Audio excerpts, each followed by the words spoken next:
saya Agus Harimurti Yudhoyono, Ketua Umum Partai Demokrat, menyerahkan surat rekomendasi kepada pasangan calon Bupati dan Wakil Bupati Kabupaten Tanah Toraja, Provinsi Sulawesi Selatan periode 2020-2025 kepada Bapak Theophilus Alorerung sebagai calon Bupati dan Bapak Dr. Zadrak Tomrek sebagai calon Wakil Bupati.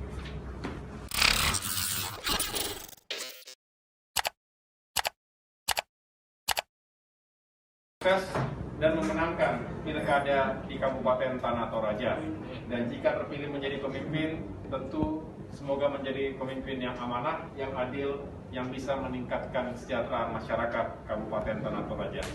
Dengan demikian, saya Agus Harimurti Yudhoyono, Ketua Umum Partai Demokrat, menyerahkan surat rekomendasi kepada pasangan calon Bupati dan Wakil Bupati Kabupaten Tanah Toraja, Provinsi Sulawesi Selatan periode 2020-2025 kepada Bapak Theophilus Alorerung sebagai calon Bupati dan Bapak Dr. Zadrak Tomrek sebagai calon Wakil Bupati. Bersama saya Dr. Zadrak Tomrek sebagai calon Wakil Bupati Kabupaten Tanah Toraja dengan lain tulus berbakti karya terbukti bersama AHY dan Partai Demokrat, kami siap menang.